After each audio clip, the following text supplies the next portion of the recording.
মহিলাদের ভোট পাওয়ার জন্য সরাসরি আল্লাহর কোরআনকে অস্বীকার করে ওই ভদ্র মহিলা বলতেছে, আমাদের সমাজে 4টি বিবাহের প্রথা চালু হয়েছে, পুরুষেরা 4টি বিবাহ করে, এই 4টি বিবাহ করার অনুমতি কি বোনেরা দিয়েছেন? এইভাবে ভদ্র মহিলা বক্তব্য দিলেন। 4 বিবাহ করা জায়েজ আছে, এই কথা কে বলেছেন? আওয়াজ করে বলেন। 4 বিবাহ করা জায়েজ আছে, এই ঘোষণা কার? আওয়াজ করে বলেন। আল্লাহর ঘোষণা।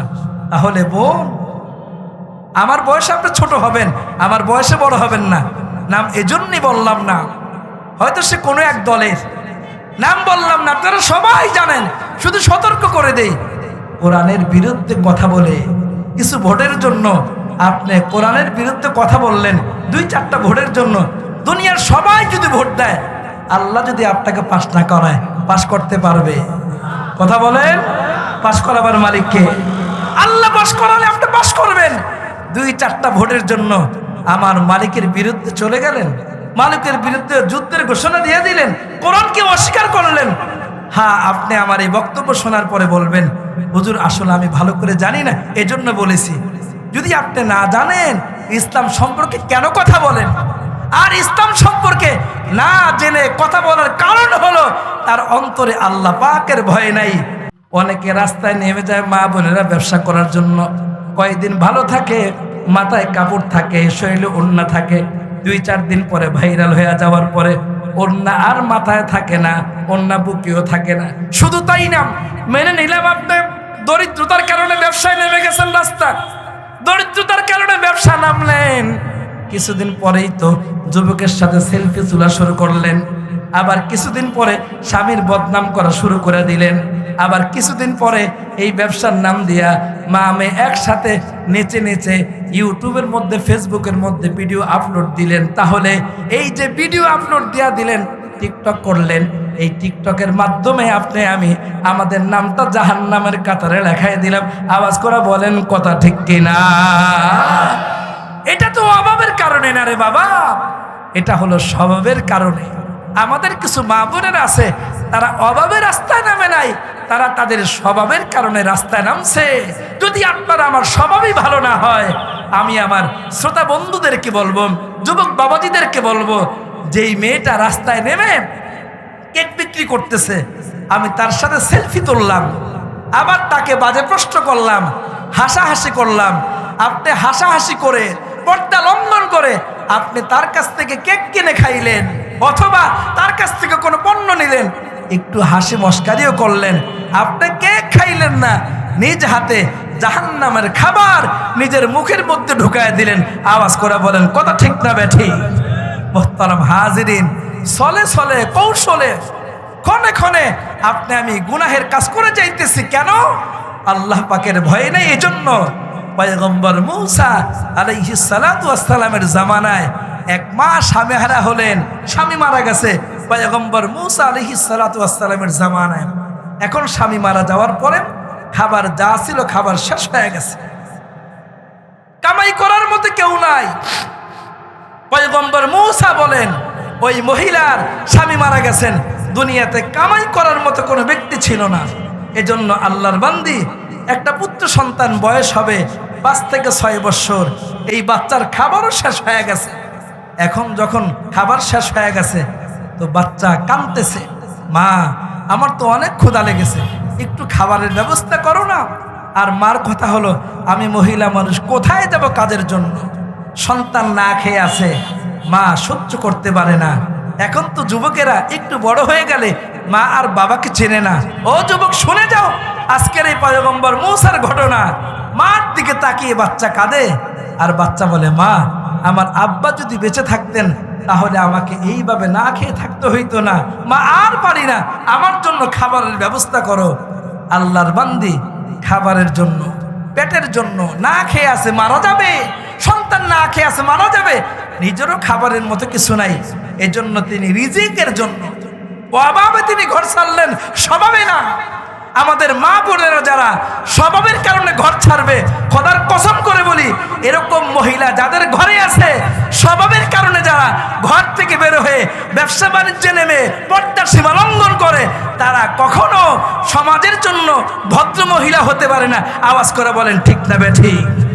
এজন্য আমার ভাই, এই মহিলারা ঘর থেকে বের হয়ে গেল, তাদেরকে আপনাকে আমাকে বোঝাতে হবে, মহব্বতে বোঝাতে হবে, দিল দিয়ে তাদেরকে বুঝাইতে হবে। কারণ তারা তো মসজিদে আসে না, জুমার নামাজ তারা পড়তে পারে না, জুমার নামাজের বয়ান তারা শুনতে পারে না, ঈদের নামাজের বয়ানও তারা শুনতে পারে না, এমনকি অনেক ওয়াজ মাহফিলও আমার বোনেরা আসতে পারে না। এই জন্য তাদের এলেম কম, তাদের ভুল বেশি। আমরা যা যা শুনবো এই কথাগুলো আমাদের বোনদের সাথে মুজাকারা করব। মহিলাদের এলেম কম থাকবার কারণে মহিলাদের মাধ্যমে ভুল অনেক বেশি হয়। আমাদের দেশের একজন নেত্রী, উনি নমিনেশন পেয়েছেন, যদি আপনারা ভোট দেন, আল্লাহ যদি তাকে এমপি বানায়, এমপিও হতে পারে। দেখেন এই ভদ্র মহিলা, আমাদের বাংলাদেশে মহিলাদের সংখ্যা বেশি, মহিলাদের ভোট পাওয়ার জন্য সরাসরি আল্লাহর কোরআনকে অস্বীকার করে ওই ভদ্র মহিলা বলতেছে আমাদের সমাজে 4টি বিবাহের প্রথা চালু হয়েছে, পুরুষেরা 4টি বিবাহ করে। এই 4টি বিবাহ করার অনুমতি কি বোনেরা দিয়েছেন? এইভাবে ভদ্র মহিলা বক্তব্য দিলেন, 4 বিবাহ করা জায়েজ আছে। এই কথা কে বলেছেন? আওয়াজ করে বলেন। 4 বিবাহ করা জায়েজ আছে, এই ঘোষণা কার? আওয়াজ করে বলেন। আল্লাহর ঘোষণা। তাহলে বোন, আমার বয়সে আপনি ছোট হবেন, আমার বয়সে বড় হবেন না। নাম এজন্যই বললাম না, হয়তো সে কোনো এক দলের, নাম বললাম না, আপনারা সবাই জানেন। শুধু সতর্ক করে দেই, কোরআনের বিরুদ্ধে কথা বলে কিছু ভোটের জন্য আপনি কোরআনের বিরুদ্ধে কথা বললেন, 2-4টা ভোটের জন্য দুনিয়ার সবাই যদি ভোট দেয়, আল্লাহ যদি আপনাকে পাস না করায়, পাস করতে পারবে? কথা বলেন। পাস করাবার মালিককে? আল্লাহ পাস করালে আপনি পাস করবেন। 2-4টা ভোটের জন্য আমার মালিকের বিরুদ্ধে চলে গেলেন, মালিকের বিরুদ্ধে যুদ্ধের ঘোষণা দিয়ে দিলেন, কোরআনকে অস্বীকার করলেন। হ্যাঁ, আপনি আমার এই বক্তব্য শোনার পরে বলবেন, হুজুর আসলে আমি ভালো করে জানি না, এজন্য বলেছি। যদি আপনি না জানেন ইসলাম সম্পর্কে কেন কথা বলেন, আর ইসলাম সম্পর্কে না জেনে কথা বলার কারণ হলো তার অন্তরে আল্লাহ পাকের ভয় নাই। সাহাবায়ে কেরাম রাদিয়াল্লাহু তাআলা আনহুদের কাছে কোন মাসআলা জিজ্ঞাসা করলে সাথে সাথে বলতেন, আল্লাহর পয়গম্বর বেঁচে আছে, তোমরা তার কাছে যাও। আল্লাহর নবীর ইন্তেকালের পরে কোন সাহাবীকে দ্বীনি কোনো মাসআলা জিজ্ঞাসা করলে সাহাবীরা বলতেন, সিদ্দিক আকবর বেঁচে আছে, তোমরা তার কাছে যাও। হযরত ওমর বেঁচে আছে, তার কাছে যাও। হযরত আলী বেঁচে আছেন, যে আলীর ব্যাপারে আমার পয়গম্বর বলছেন বাবুহা, তোমরা আলীর কাছে যাও, আমি এই সম্পর্কে অজ্ঞ। এজন্য আমাদের মা বোনেরা তাদের এলেম কম থাকবার কারণে তারা মাইকের সামনেও কোরআনের বিরুদ্ধে কথা বলে। কোরআনের বিরুদ্ধে কথা বলবে না তখন যখন তার অন্তরে আল্লাহ পাকের ভয় থাকবে। পয়গম্বর মূসা আলাইহিস সালাতু ওয়াস সালামের এই ভদ্র মহিলার ইতিহাস শুনে দেখি, এবার বলতেছে, মা গো, আর কতদিন না খেয়ে থাকবো, আমার জন্য একটু খাবারের ব্যবস্থা করো। আল্লাহর বান্দী খাবারের ব্যবস্থা করবার জন্যে অভাবের কারণে, স্বভাবের কারণে না, অভাবের কারণে আল্লাহর বান্দী ঘর থেকে বের হলেন সন্তানকে বাঁচাবার জন্যে। সন্তান তার বাঁচবে না, ঘরে কোনো খাবারের ব্যবস্থা নাই। এবার যখন আল্লাহর বান্দী মানুষের কাছে ধারে ধারে কাজের জন্য যায়, এক বাচ্চার মা, দেখতে তো সুন্দর, যার কাছেই যায় সেই বলে, তোমার কাজ কেন করতে হবে, আমার মনের বাসনা পুরা করো, আমি তোমাকে বেতন দিয়ে দেব, কত টাকা লাগবে তোমার? এরকম কিন্তু আমাদের এই সমাজেও আছে। আওয়াজ করে বলেন ঠিক না বেঠিক? এই সমাজেও এরকম দুষ্ট যুবক আছে, পুরুষ আছে, যারা মহিলাদেরকে খারাপ অফার দেয়, খারাপ কথা বলে, আল্লাহর বান্দিকে একের পর এক বলে। আসছে তিনি সারাদিন কোনো কাজ পান নাই, সবাই বলে, তোমার কি কাজ করার দরকার আছে? তুমি তো আমার মনের বাসনা পুরা করলেই আমি তোমাকে যা চাও দিয়ে দিব। রাত্রেবেলা বাসায় গেছে, বাচ্চারা তো সারাদিনের না খাওয়া। বাচ্চা বলে, মা গো, খাবারের কোনো ব্যবস্থা হয়েছে? বাচ্চার মুখের দিকে তাকায়া মা বাচ্চার চেহারা দেখে মায়ের মুখটা শুকায় গেছে, বাচ্চা সারাদিনের না খাওয়া।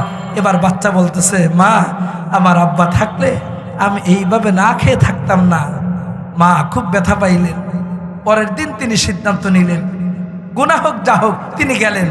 এবার তিনি গেলেন সন্তানের মুখের আহারের জন্য, অভাবে তিনি গেলেন অন্যের বাড়িতে চাকরি করার জন্য। এবার তিনি রাজি হইলেন, হ্যাঁ জমিদার, যেমনি বলবেন অমনি আমি আপনার জন্য কাজ করার জন্য রাজি আছি, যেমনি বলবেন অমনি। এবার ঘরে ঢোকার পরে সমস্ত দরওয়াজা জানালা বন্ধ করে দিছে। বন্ধ করবার পরে গুনাহের কাজ শুরু হবে। জমিদার গুনাহের কাজ করার জন্য রেডি। এবার জমিদার সামনে আসছে। সামনে আসার পরে ভদ্র মহিলা কান্না করতেছে। সুবহানাল্লাহ বলবেন। কার জন্য কান্না করে? আল্লাহর জন্য। ভদ্রলোক বলে, তুমি কান্না করলে আমি তো তোমার সাথে আরাম পাবো না, রোমান্স হবে না, কান্না তুমি কেন? ভদ্র মহিলা চোখের পানি ছেড়ে দিয়ে বলে, এর জমিদার, আমি কেন কান্না করি শুনতে চাও? আমার স্বামী ছিল, আমি এখন বিধবা। স্বামী না থাকবার কারণে আমার এতিম সন্তানের মুখে খাবার দেওয়ার জন্য আজকে আমি তোমার কাছে আসছি, গুনাহের কাজ করব। আমি কান্না করতেছি এই জন্য, গুনাহের কাজ এমন জায়গায় করার জন্য আসছি, একটু পরে আমার শরীরের মধ্যে গুনাহের ময়লা লেগে যাবে। ও জমিদার, কান্না করতেছি এই জন্য, গুনাহের ময়লা নিয়ে তো আমাকে কবরে যাইতে হবে। আল্লাহর সামনে আমি কিভাবে মুখ দেখাবো? কারণ আমি তোমার সাথে গুনাহের কাজ করলে আমি তো জাহান্নামে যাব। আমি কবরের ভয়ে, আমি জাহান্নামের ভয়ে কান্না করতেছি রে জমিদার। আজকে যদি আমার স্বামী কিছু সম্পদে রেখে যাইত, অথবা আমি ধনী হইতাম, তাহলে আমি আজকের এই গুনাহের কাজের মধ্যে লিপ্ত হইতাম না। জমিদার এই জন্য কান্না করি, আর দুনিয়াবি কোনো কারণে না। এবার জমিদার গুনাহের কাজ শুরু করবে। আল্লাহর বান্দি বলে, ও জমিদার, একটা জানালা খোলা আছে, ওই জানালাটা বন্ধ করে আসো। যখন আল্লাহর বান্দি বলছে একটা জানালা খোলা, ওই জানালাটা বন্ধ করে আসো, জমিদার আশ্চর্য হয়ে গেছে। হায়, আমার ইজ্জত চলে গেল, দুনিয়ার মানুষ দেখলে তো ইজ্জত থাকবে না। জমিদার দাঁড়ায় গেছে। এবার ভালো করে চেক করে দেখে সমস্ত দরওয়াজা বন্ধ, সমস্ত জানালা বন্ধ।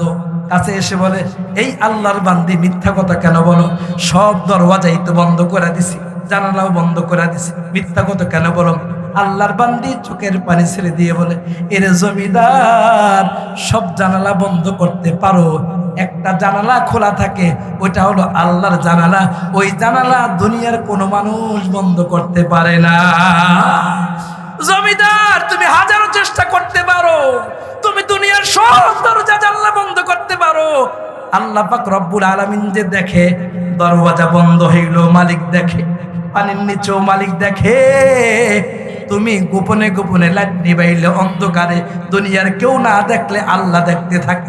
আল্লাহর বান্দি কান্না ভেঙে বললেন, ওগো জমিদার, মিথ্যা কথা বলি নাই। কারণ যারা আল্লাহকে বিশ্বাস করে, নবীকে বিশ্বাস করে, এরা কোনোদিন মিথ্যা কথা বলে না। কারণ আল্লাহর পয়গম্বর মিথ্যা কথা যারা বলে, তারা বলছেন তাদের ব্যাপারে জাহান্নামী। আমি মিথ্যা বলি নাই। আল্লাহর কোরআনে আল্লাহ বলেন, ইয়া আইয়ুহাল্লাযীনা আমানুত্তাকুল্লাহ ওয়া কুলু কাওলান সাদীদা। ঈমানদারের আল্লাহকে ভয় কর। ওরে ঈমানদার, আল্লাহর ভয় কর। ও ঈমানদার, আল্লাহকে ভয় করো। 2 নম্বর, সত্য কথা বলো। জমিদার, আমি মিথ্যা কথা বলি নাই, আমি সত্য কথা বলছি। আল্লাহর দরওয়াজা দুনিয়ার কেউ বন্ধ করতে পারে না। পর্দার আড়ালের মাগো, তুমিও এই মায়ের মতো চিন্তা করো। দোকানদারি করলা, এটা যদি তোমার অভাবের কারণে হয়, মাথায় সুন্দর করে কাপড় দাও। পরপুরুষের সাথে হাসি ঠাট্টা করিও না, পরপুরুষের সাথে সেলফি তুইল না। হ্যাঁ, তুমি যদি অভাবের কারণে আসো দোকানে, তাহলে সেলফি কেন তুললা? অপর পুরুষের সাথে হাসি ঠাট্টা কেন করলা? অপর পুরুষের সাথে হাসি ঠাট্টা করার কারণে তোমার এই ব্যবসাটাও অবৈধ হয়ে গেছে, হারাম হয়ে গেছে। পর্দার সীমা লঙ্ঘন করার কারণে তোমার ব্যবসাটা হারাম হয়ে গেছে। এই জন্যই তো আল্লাহ পাক রব্বুল আলামিন তার নবীকে ডাক দেয়া বলে, নবী, উম্মতকে বলে দেন। আল্লাহর পয়গম্বর মুহাম্মদ আরবি উম্মতকে বয়ান করছেন। হযরত আলী রাদিয়াল্লাহু তাআলা আনহু বলেন, কুনু মিন আবনাইল আখিরা। আল্লাহর নবীর সাহাবী হযরত আলী আসছে। আলী আয়েশা বলে, সাহাবীরা রে, আল্লাহর পয়গম্বর আজকে বয়ান করছেন, কুনু মিন আবনাইল আখিরা, তোমরা আখিরাতের সন্তান হয়ে যাও। ওয়ালা তাকুনু মিন আবনাইদ দুনিয়া, কুনু মিন আবনাইল আখিরা ওয়ালা তাকুনু মিন আবনাইদ দুনিয়া। সাহাবীরা, তোমরা সবাই আখিরাতের সন্তান হয়ে যাও, তোমরা দুনিয়ার সন্তান হইও না। অর্থাৎ তোমরা আখিরাতওয়ালা হয়ে যাও, তোমাদের প্রত্যেকটা কাজ হবে আখিরাত, তোমাদের রাস্তায় চলো হবে আখিরাত, তোমাদের দোকানদারি হবে আখিরাত, তোমাদের ব্যবসা হবে আখিরাত, তোমাদের কথায় থাকবে আখিরাত, তোমাদের রাস্তায় চলা হবে আখিরাত, তোমাদের প্রতিবেশীর খেদমত হবে আখিরাত। আখিরাতকে সামনে রেখে যদি তোমরা কাজ করতে পারো তো তোমরা হবে আখিরাতের সন্তান। ওয়ালা তাকুনু মিন আবনাইদ দুনিয়া, তোমরা দুনিয়ার সন্তান হইও না। এর অর্থ হলো আখিরাত বাদ দিয়ে শুধু দুনিয়া দুনিয়া কইরো না, আখিরাতকে সামনে রেখো। আজান হয়ে গেছে, আখিরাতের সন্তান মসজিদে, আজান হয়ে গেছে দুনিয়ার সন্তান দোকানে। তাই তো আল্লাহর পয়গম্বর বলেন কুনু মিন আবনাইল আখিরাহ, জাহান্নাম থেকে বাঁচার জন্য আখিরাতের সন্তান হও। এই জন্যই তো একজন কবি বলেন আরে আকিল না হো কাফির, अरे आकिल ना हो गाफिल, तुझे दुनिया से जाना है, आज भी जाना कल भी जाना, जाना तो एक दिन है। একজন কবি আপনাকে আমাকে ডাক দিয়ে বলেন ওরে আকিল জ্ঞানী মুসলমান, এই দুনিয়াটা তোমার আমার থাকার জায়গা না, দুনিয়া থেকে তোমাকে আমাকে যাইতে হবে। সবার যাওয়ার তরিকা এক হবে না, কেউ দুনিয়াতে ঈমান নিয়ে যাবে, আবার কেউ দুনিয়া থেকে মুসলমান হওয়ার পরেও বেঈমান হয়ে যাবে।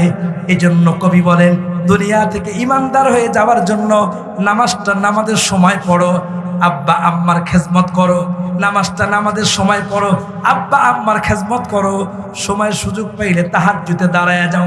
পয়গম্বর আরবি বলেন 5 ওয়াক্ত নামাজের সাথে তাহাজ্জুদ নামাজটা বড় কার্যকরী। নবীজির সাহাবী হযরত রাবিয়া আল্লাহর নবীর খাদেম, নবীর খেজমত করেন, বাড়িতে যান না, কারণ নবীর চেহারা না দেখলে হযরত রাবিয়ার রাত্রিবেলা ঘুম আসে না। একটু কন্যা আল্লাহু আকবার, রাবিয়ার ঘুম আসে না। তাই তো অল্প সময় বাড়িতে থেকে পুরা সময়টা আল্লাহর নবীর রুমের পাশেই তিনি কাটায় দেন। রাত্রিবেলা নবী আমার তাহাজ্জুদ পড়ার জন্য ওঠেন, হযরত রাবিয়া তিনি ওজুর পানিটা গুছায় দেন, ওজুর পানি সামনে এনে দেন। এইভাবে অনেক দিন পর্যন্ত আল্লাহর নবীর খেজমত করেছেন। নবী বড় খুশি হয়ে গেছে। একদিন হঠাৎ করে তাহাজ্জুদ নামাজের সময় আল্লাহর পয়গম্বরকে ওজুর পানি দিয়া দিলেন। যখন ওজুর পানি দিয়া দিছে, পয়গম্বর আরবি সাল্লাল্লাহু আলাইহি ওয়াসাল্লাম ওযু করার পরে রাবিয়ার মুখের দিকে তাকায় বলে রাবিয়া, আজকে তোমাকে একটা সুযোগ দিলাম রাবিয়া, তুমি আজকে আমার কাছে কিছু চাও, আমি ওই জিনিস আল্লাহর কাছ থেকে নিয়ে দিব। রাবিয়া তুমি চাও, তোমার কি লাগবে ওই জিনিসের ব্যবস্থা হয়ে যাবে। হযরত রাবিয়া আল্লাহর নবী অফার দিয়েছেন, আরে দুনিয়ার কোনো মানুষ না, বিশ্ব নবী মুহাম্মদ আরবি জীবনে কোনোদিন কারোর সাথে ধোঁকাবাজি করেন নাই, কাউকে ধোঁকা দেন নাই। এখন তো আমাদের সমাজের অনেক নেতা আছে ভোট পাওয়ার জন্য এইভাবে করব ওইভাবে করব, এরপরে নির্বাচিত হয়ে গেলে জনগণের আর কোনো খবর নেয় না। আওয়াজ করে বলেন কথা ঠিক কিনা? হযরত রাবিয়া চিন্তা করলেন আমার পয়গম্বর, আমার নবী আমাকে বলছে রাবিয়া আমার কাছে চাও, যা চাইবা তা দিব। হযরত রাবিয়া ডানে বামে কোনো চিন্তা করেন নাই, আল্লাহর নবীর মুখের দিকে তাকায়া রাবিয়া চোখের পানি ছেড়ে দিয়ে বলছেন একটা সুযোগ পাইছি। ও রাবিয়া চাও চাও চাও, তুমি আমার কাছে যা চাইবা আমি তোমাকে তাই দিয়ে দিব। হযরত রাবিয়া আল্লাহর নবীর মুখের দিকে তাকায় বলে নবী গো, আমার দুনিয়াতে কোনো কিছু চাই না, টাকা চাই না, পয়সা চাই না, ধন দৌলত চাই না। ওগো আল্লাহর পয়গম্বর ছোট্ট একটা জিনিস চাই। আল্লাহর পয়গম্বর আমি আপনার সাথে জান্নাতের সঙ্গী হইতে চাই। হযরত রাবিয়া আল্লাহর নবীর মুখের দিকে তাকায় বলো গো আল্লাহর পয়গম্বর, দুনিয়াতে আপনাকে না দেখলে ভালো লাগে না, মৃত্যুর পরে আপনি জান্নাতের অনেক বড় উঁচু মাকামে থাকবেন, আর আমি থাকবো একটা ছোট্ট জান্নাতে নিচু মাকামে থাকবো। আপনি অনেক উপরে থাকবেন, আমি থাকবো নিচু জান্নাতে। যদি মালিক আমার জান্নাতে দেয়, ওগো আল্লাহর পয়গম্বর ওই জান্নাতে যাওয়ার পরে, জান্নাতে হওয়ার পরেও যদি আপনার চেহারাটা না দেখতে পারি, আমি রাবিয়ার কাছে ভালো লাগবে না। তাই তো দুনিয়ার কোনো ধন দৌলত চাই না গো রাসূল, আমি আপনার সাথে জান্নাতে যাইতে চাই। আল্লাহর পয়গম্বর বললেন রাবিয়া যাও যাও, ব্যবস্থা হবে। দ্বিতীয়বার তোমার আর একটা সুযোগ দিলাম, এবার তুমি দ্বিতীয়বার বলো। প্রথম সুযোগ তো তুমি নিলা, আমার সাথে জান্নাতে থাকতে চাও। দ্বিতীয়বার তোমাকে আরেকটা সুযোগ দিলাম, ওরে রাবিয়া তুমি বলো, আমার কাছে দ্বিতীয়বার বলো কি চাও। হযরতে রাবিয়া চুপ করে আছেন, সময় নিয়ে বলেন, ওগো আল্লাহর পয়গম্বর, আমার আর কোনো চাওয়া নাই, আমার একটাই মাত্র চাওয়া, আমি আপনার সাথে জান্নাতে থাকতে চাই। বলেন সুবহানাল্লাহ। এবার আল্লাহর নবী হযরতে রাবিয়ার মুখের দিকে তাকায় বলেন, রাবিয়া আমার সাথে জান্নাতে থাকতে চাও? ও রাবিয়া আমার সাথে জান্নাতে থাকতে চাও? मोहब्बत काज विषय है, बयान करना नामुमकिन, जहाँ बिजली चमकता है वही बारिश टपकता। मोहब्बत काज विषय है, बयान करना नामुमकिन, जहाँ बिजली चमकता है वही बारिश टपकता। मोहब्बत का आश्चर्य विषय, তুমি আমার সাথে জান্নাতে থাকতে চাও? আল্লাহর পয়গম্বর প্রশ্ন করছে দ্বিতীয়বার। হযরতে রাবিয়া বলে, আমি আর কিছু চাই না, শুধু আপনার সাথে জান্নাতে পাশে থাকতে চাই। দুনিয়াতে যেইভাবে দেখতে মনে চাইলেই আপনাকে দেখতে পারি, আপনার পাশে পাশে থাকতে পারি। ও আল্লাহর পয়গম্বর, আখিরাতেও আপনার সাথে জান্নাতে থাকতে চাই। আল্লাহর নবী বললেন, রাবিয়া একটা কাজ বেশি করতে হবে, সেটা হলো এখন থেকে রুকু আর সিজদা বাড়ায় দিলে আমি নবীর সাথে তুমি জান্নাতে যাইতে পারবে। সুবহানাল্লাহ। আল্লাহ পাক